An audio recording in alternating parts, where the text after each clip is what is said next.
దేవుని పరిశుద్ధ నామానికి స్తోత్రాలు. ఈ కార్యక్రమం చూస్తున్న మీ అందరికీ ప్రభువైన యేసుక్రీస్తు నామములో శుభాభివందనాలు. రండి, మిమ్మల్ని రాల్ఫ్ చార్లీకి ఆహ్వానిస్తున్నాము. దేవుని యొక్క పరిశుద్ధ గ్రంథములో నుంచి మనము ఒక స్టోరీ ధ్యానం చేసుకుందాము.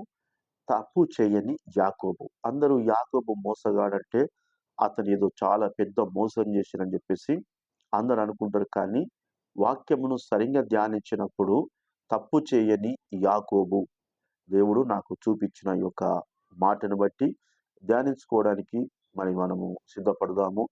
రండి, ఈ కార్యక్రమంలో ఆహ్వానిస్తున్నాను. ఇక్కడ దేవుని యొక్క పరిశుద్ధ గ్రంథములో 27వ ఆదికాండము 27వ అధ్యాయము 1వ వచనములో, ఇస్సాకు వృద్ధుడై అతని కన్నులకు మందదృష్టి కలిగినప్పుడు అతడు తన పెద్ద కుమారుడు ఏశావుతో, ఇదంతా మనకు తెలిసిన భాగమే. ఇస్సాకు వృద్ధుడైనప్పుడు తన పెద్ద కుమారుడు యాకోబుకు ఇస్సాకుకు ఇద్దరు కొడుకులు, ఒక ఏశావు, ఇంకొక చిన్న కుమారుడు యాకోబు. అయితే ఆ యొక్క పెద్ద కుమారుని పిలిచి, నా కొరకు వేటాడి ఒక మాంసము తీసుకొచ్చినట్లయితే మరి నేను భోజనము చేసి నిన్ను ఆశీర్వదించుతా అని చెప్పేసి అంటున్న సమయంలో, ఇక్కడ 5వ వచనం చూసినట్లయితే, ఇస్సాకు తన కుమారుడు ఏశావుతో ఇటు చెప్పుచుండగా రిబుక వినుచుండెను. అంటే పెద్ద కుమారుడు తండ్రి ఇద్దరు మాట్లాడుతున్నప్పుడు ఆ యొక్క మరి ఇస్సాకు భార్య రెబుక, అంటే ఏశావు కూడా తల్లియే, ఆమె సాటుకుండి సాటుగా గోడకు చెవులుంటాయి అంటారు, ఇదే కావచ్చు. అయితే ఆ పక్క నుండి వినుచుండెను. వినేం చేస్తున్నది, తన చిన్న కుమారుడైన యాకోబును పిలిచి, మరి నువ్వు మందలకు వెళ్ళి చక్కటి మరి మందకు వెళ్ళి నువ్వు వెళ్ళి 2 మంచి మేక పిల్లను తీసుకొస్తే నేను నీకు భోజనము మీ నాన్న కొరకు వంట చేసి పెడతాను. అతను ఆశీర్వాదము మరి నువ్వు పొందుకోవాలని చెప్పేసి తల్లి తన కొడుకు యాకోబుకు చెప్పినప్పుడు, అతను అంటున్నాడు, యాకోబు, నా సహోదరుని ఏశావు రోమం గలవాడును, నేనున్నను వాడును కదా. అంటే చూడండి, యాకోబు మన మత్తయి సువార్తలో హృదయం నిండిన దాన్ని బట్టి నోరు మాట్లాడుతుంది. అయితే యాకోబు మాటలు కూడా ఇక్కడ ఒక మనిషిని మోసము చేయాలని ఉద్దేశపూర్వకంగా తక్కువ చేసి నేనే డెవలప్ కావాలని అనుకున్నట్టు ఇక్కడ లేదు. మనం క్లియర్ గా వాక్యం చూస్తే ఏమంటున్నాడు, 11వ వచనంలో 27:11 యాకోబు అంటున్నాడు, నా సహోదరుడైన ఏశావు రోమం గలవాడు, నేను నున్నని వాడు కదా. ఒకవేళ నా తండ్రి నన్ను తడము చూసి అప్పుడు నేను అతని దృష్టికి వంచకుడుగా తోచిన ఎడల నా మీదికి శాపమే గాని ఆశీర్వాదము తెచ్చుకోనని చెప్పాను. వాళ్ళ అమ్మకైనా ముద్దుగా చెప్తున్నాడు, అమ్మ, అన్నయ్యకేమో రోమం ఉన్నాయి, నేనేమో నున్నగా ఉన్నా గనుక ఒకవేళ నాన్న తడివి చూసినట్లయితే అతను ఆశీర్వాదం కాదు, అతని శాపానికి నేను గురైతన్నప్పుడు ఆమె ఏమంటున్నది, ఆ శాపం ఏదో నా మీదకే వచ్చునుగాక అని చెప్పేసి మందల నుంచి ఆ చక్కని మరి మేకలను తెప్పించి చక్కటి వంట చేసి తన కుమారుడితోటి పంపిస్తాయి. అప్పుడు ఇక్కడ చూసినట్లయితే మనకు 11వ వచనంలో ఇక్కడ చూసినట్లయితే మనకు ఇంకొక మాట 15వ వచనంలో, మరియు తన జ్యేష్ఠ కుమారుడు ఏశావునకు సొగసైన వస్త్రం ఇంట తన యొద్ద ఉండెను. అయితే తన అన్నైన ఏశావు బట్టలు ఇంట్లో ఉన్న సంగతి ఆమె గమనించింది. ఎవరు? రిబుక. అంటే ఇదంతా రిబుక ఆడుతున్న డ్రామా. యాకోబు ఏమి కూడా లేదు, చెప్పిన మాట వింటున్న పిల్లగాడైనంతే. కనుక ఆమె ఏం చేస్తున్నది, మంద నుంచి మేకలు తెప్పించింది, ఆమె వంట చేసింది. ఒకవేళ నాన్న తడివి చూస్తాడేమో అని చెప్పేసి గమనించి అతనికి ఏశావు బట్టలు ఇంటున్న సంగతి తీసుకొచ్చి ఆ ఏశావు బట్టలను ఏపిచ్చింది. తర్వాత మరి మెడ మీద చేతుల మీద తడివి చూస్తాడని చెప్పేసి ఆ గొర్రె చర్మం కూడా మెడ మీద చేతుల మీద ఆమె కట్టింది. అంటే చూడండి, ఇక్కడ చూసినట్లయితే యాకోబు ఎక్కడ కూడా తన స్వార్థం కొరకు చేయాలని చేస్తున్నట్టు మనకు కనబడట్లేదు. మనుషులు పైరూపాన్ని చూస్తారు కానీ దేవుడు హృదయాన్ని చూస్తాడు. కనుక ఇక్కడ చూసినట్లయితే దేవుని యొక్క పరిశుద్ధ గ్రంథంలో 21వ వచనం చూసినట్లయితే, అప్పుడు ఇస్సాకు, నా కుమారుడా, నీవు ఏశావా నా కుమారుడు కావో, నేను నిన్ను తడిమి చూచేదనని దగ్గరికి రమ్మని చెప్పాను. అయితే తండ్రి తడిమి చూస్తున్నాడు, నువ్వు ఏశావా యాకోబా, ఎందుకంటే స్వరమేమో యాకోబుది, ఈ యొక్క వస్త్రములు ఇదంతా రోమముల ఏశావ్యే. కనుక మరి ఒకసారి చూస్తే నాకు డౌట్ క్లియర్ అవుతుందని చెప్పేసి అతను మరి దగ్గర రమ్మన్నప్పుడు దగ్గర పోయినప్పుడు మరి చేతులను మెడను తడువు చూస్తున్నప్పుడు ఆయన అంటున్నాడు, ఏమని, యాకోబు చేతులు అతని అన్నమైన ఏశావు చేతుల వలె రోమగలవైనందున ఇస్సాకు అతని గుర్తుపట్టలేదు. చేతులు రోమములతో, అంటే రోమములంటే ఒరిజినల్ రోమాలు కాదు గానీ, ఈ మేక యొక్క తోలును ఆళ్ళమ్మ అరేంజ్ చేసింది. అంటే ఇక్కడ పాత్ర తల్లి పాత్ర గమనించాలి.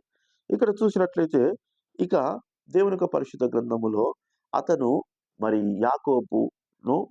ఇస్సాకు యాకోబును దీవించి ఆశీర్వదించిన తర్వాత అతను వెళ్ళిపోయినాక తన పెద్ద కుమారుడు ఏశావు వచ్చి చాలా బాధపడతా అంటాడు, ఏడుస్తా అంటాడు. ఏడ్చిన తర్వాత ఆళ్ళమ్మ అంటది, ఇక్కడికెళ్ళి నువ్వు వెళ్ళి మా అన్నయ్య ఉంటాడు, మరి నా బంధువుడు ఉంటాడు, అతడు ఇక్కడ 27వ అధ్యాయము 40వ వచనంలో, కాబట్టి నా కుమారుడా నీవు నా మాట విని లేచి హారానున్న నా సహోదరుడు లాబాను వద్దకు పారిపొమ్ము, నీ అన్న కోపం చల్లారు వరకు అంటున్నది. అంటే చూడండి, తప్పు చేపిచ్చింది కొడుకును తప్పుదారి పట్టిస్తున్నది. పారిపోమని చెప్పేసి ఈమె ఉచితమైన సలహా ఇస్తున్నది. గమనించాలి. అంటే ఈయన ఏ తప్పు చేయలేదు, తప్పు అనేది ఈయనకు తెలియదు. ఆమె చేపించింది, ఆమె పారిపోమని చెప్పేసి తన అన్న దగ్గరికి, లాబాను దగ్గరికి పారిపోమని చెప్పేసి ఆమె సలహా ఇస్తున్నది. మరి ఒకప్పుడు ఈమె ఎలా ఉండేది? ఇస్సాకు కొరకు మరి అబ్రహాము ఇస్సాకు సంబంధం చూసినప్పుడు రిబకా కడవ నిండా నీళ్లు మోసి ఒంటెలకు నిలబెట్టిన వ్యక్తి ఈరోజు తన సొంత భర్తకే అన్నం అండని పరిస్థితి. అంటే గమనించండి, దేవుని యొక్క వాక్యాన్ని గమనించినట్లయితే మరి అలా ఉంటున్నది. ఇక్కడ పిల్లలను తల్లిదండ్రులు కూడా తప్పుదారుల 100% మరి పట్టియడం అనేది కూడా తల్లి నుంచే అని మనము ఇక్కడ దీన్ని బట్టి గమనించగలుగుతాం. ఇక్కడ చూసినట్లయితే 12వ వచనం చూసినట్లయితే 12వ వచనములో అక్కడ అప్పుడు అతడు ఒక కల కనెను, అందులో ఒక నిచ్చెన భూమి మీద నిలుచుండెను, దాని కొన ఆకాశంలో కంటెను, దాని మీద దేవదూతలు ఎక్కుచూ దిగుచుండిరి. మరియు యెహోవా దానికి పైగా నిలిచి, నేను నీ తండ్రి అయిన అబ్రహాము దేవుడను ఇస్సాకు దేవుడను, నువ్వు పండుకొన్న ఈ భూమి నీకు సంతానముగా ఇచ్చేదను. దేవునికి స్తోత్రం. ఇక్కడ ఈయన తప్పు చేసిన వ్యక్తి అయితే దేవుడు కనబడి మరి గద్దించాలి, లేదంటే దేవుడు కనబడి అతన్ని శిక్షించాలి. కానీ ఇక్కడ దేవుడు పరలోకపు దర్శనము కనబడుతున్నది. నిచ్చెన, ఒక నిచ్చెన భూమి మీద నుండి అక్కడ పైకి ఉన్నప్పుడు దేవదూతలు ఆ నిచ్చెన ఎక్కుతున్నారు, దిగుతున్నప్పుడు మరి దేవుడు నువ్వు తప్పు చేసినావు, పాపం చేసినావు అని చెప్పేసి హెచ్చరించడము, గద్దరించడం చేస్తలేడు. ఏమంటున్నాడు అక్కడ?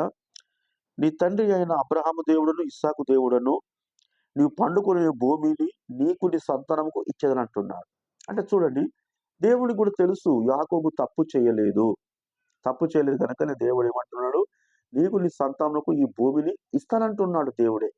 దేవునికి స్తోత్రాలు. ఇంకేమంటున్నాడు? 29వ అధ్యాయం 15వ వచనంలో, లాబాను నీవు నా బంధువుడవైనందున ఊరికే నా కొలువ చేసేదవా, నీకేమి జీతం కావాలో చెప్పని యాకోబును అడిగాను. ఇక్కడ చూడండి, లాబాను ఏం చేస్తున్నాడట, మరి ఊరికనే పనిచేయకు అని చెప్పేసి ఆ యొక్క మరి అల్లుడితో మాట్లాడుతున్నాడు, డబ్బులు ఇస్తానంటున్నాడు. అయితే ఆయన మరి రాహేలును ప్రేమించండి. ఇక్కడ రాహేలును ప్రేమించినప్పుడు మరి రాహేలు కొరకైనా పనిచేస్తాడు. 7 సంవత్సరాలు పనిచేసిన తర్వాత ఏమవుతుంది? లేయాని ఇస్తాడు. అంటే చూడండి, యాకోబు దేవుని దృష్టికి ఎక్కడ తప్పు చేస్తలేడు. కానీ రిబకా అయిన అన్న, వీళ్ళిద్దరూ మోసపుగాళ్ళు. సేమ్ అక్కెట్టున్నదో మరి లేకుంటే ఆయన అన్న కావచ్చు, ఈమె చెల్ల కావచ్చు, ఇద్దరు సేమ్ అన్న చెల్లెలు అచ్చుగుద్దినట్టే ఉన్నారు. కొన్ని కుటుంబాలలో కూడా మరి మేనోలు అనుకుంటాం, కానీ వారు అలానే ఉంటారు. సొంత తల్లి, సొంత మీనమామ అల్లుని మోసం చేస్తున్నారు. చూడండి ఇక్కడ ఈ ఈ ఈ యొక్క స్టోరీలో వీళ్ళిద్దరే మోసగాళ్ళు, అసలు యాకోబు కానే కాదు. దేవునికి స్తోత్రాలు. ఇక్కడ చూసినట్లయితే మరి దేవుడు ఏమంటున్నాడు? నేను మరలా తిరిగి రప్పిస్తానంటున్నాడు. ఎందుకంటే నువ్వు చేయలే తప్పు, నేను దీవించాలని దేవుని యొక్క ఉద్దేశం ఉన్నది. కనుక ఇక్కడ చూసినట్లయితే 13వ వచనంలో, లాబాను తన సహోదరుడి కుమారుడైన యాకోబు సమాచారం విన్నప్పుడు అతని ఎదుర్కొంటకు పరిగెత్తుకుని వచ్చి అతని కౌరించి ముద్దు పెట్టుకొని తన ఇంటికి తీసుకొని పోయాను. ఆరంభంలో మంచిగా ఉన్నది, మామ ఉరికొచ్చిండు, ముద్దు పెట్టుకున్నాడు, తీసుకొని పోయాడు. తర్వాత చూడండి, ప్రేమించుడు మళ్ళా ఏం చేస్తున్నాడు? మోసం కూడా చేశాడు. అసలు మోసం ఇవ్వాలంటే రెబుక లాబానే మోసగాలి ఇక్కడ చూసినట్లయితే. ఇక్కడ మరి 25వ వచనం మనం చూసినట్లయితే 20వ వచనంలో 25వ వచనంలో ఏమున్నదంటే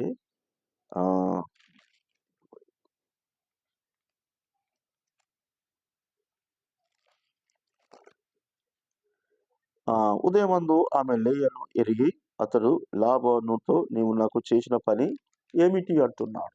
అంటే ఇక్కడ చూడండి యాకోబు మరి అంటే లాబాను మోసం చేస్తున్నాడు యాకోబు ఇక్కడ చూసినట్లయితే.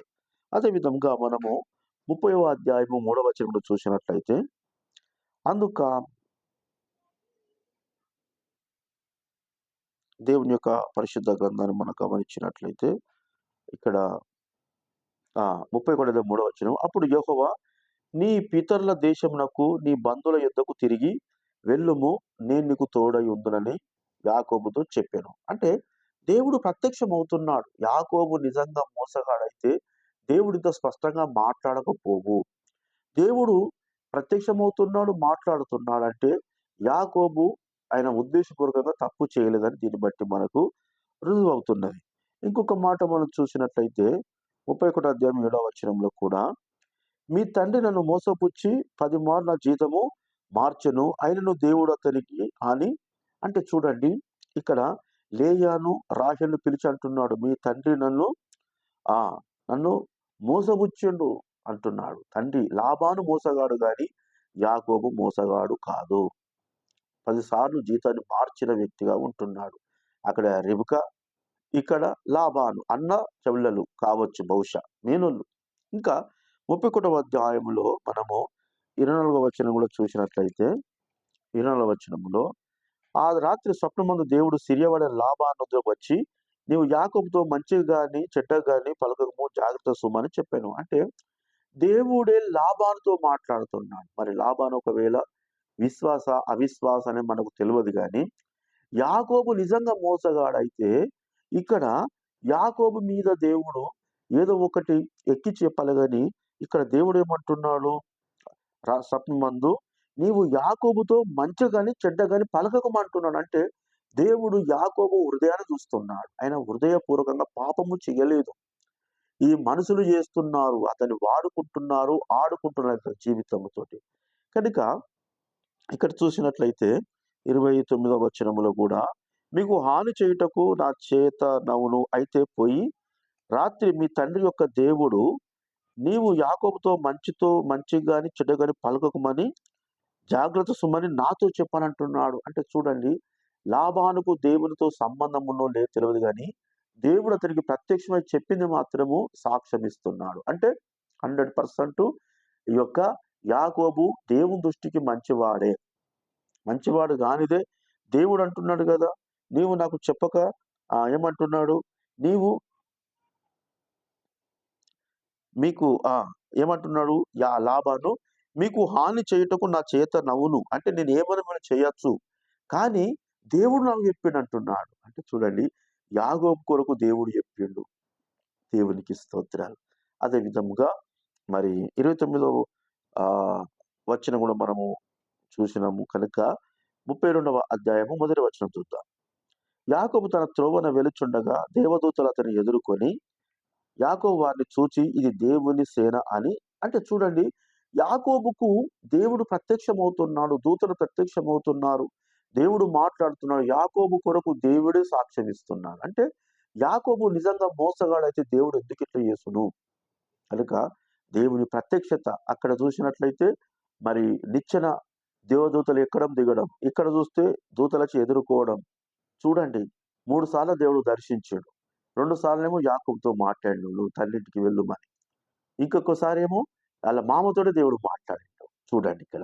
ఇంకా 32వ అధ్యాయము 8వ వచనం చూసినట్లయితే యాకోబు ఒక్కడే మిగిలిపోయాను ఒక నరుడు తెల్లవారు వరకు అతనితో అంటే దేవుడే ఇతని దగ్గరికి వచ్చిండు. దేవుడు ఇతని దగ్గరికి వచ్చిన తర్వాత యాకోబు దేవుని పట్టుకున్నాడుగా నువ్వు నన్ను ఆశీర్వదిస్తేనే తప్ప నేను నిన్ను విడిచిపెట్టనంటున్నాడు. దేవుడు పోరాడుతున్నాడు, పెరుగులాడుతున్నాడు, తెల్లాడుతున్నాను బోని అంటాడు కానీ నువ్వు ఆశీర్వదిస్తేనే గాని నేను పోనీ అని అంటున్నాడు. ఇక్కడ మోసం చేసింది ఎవరు?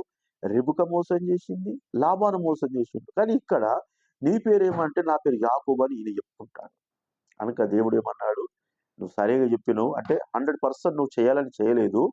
వాళ్ళు చేసారు, నిన్ను వాడుకున్నారు ఆడుకున్నారు కనుక ఇక నువ్వు ఇస్రాయల్ అని చెప్పేసి దేవుడు అతన్ని దీవించుడు. 20వ వచనం చూసినట్లయితే అతను తెల్లవారుచున నన్ను పోనిమ్మని అడిగాను. కనుక దేవుని యొక్క వాక్యం చూసినట్లయితే మరి యాకోబును మనం అందరం మోసగాడు అంటాం, కానీ ఈ వాక్యం బట్టి చూస్తే మోసము ఆయన చేయలేదు, అలా తల్లి చేపించింది. ఆయన అన్న వస్త్రాలు కానీ, ఆ భోజనం కానీ, ఆ తర్వాత మరి అతని వెళ్ళుమని చెప్పింది కూడా తల్లే ప్రోత్సహించింది. శాపం కూడా నా మీదకి వస్తుంది పో అని చెప్పేసి అన్నది. ఇటైతే మామ మోసం చేసిండు కనుక యాకోబు మోసగాడు కాదు. ఈ కొద్ది మాటలు మన వెనుకలో దీవించును గాక. ఆమేన్. Thank you to all. Praise the lord.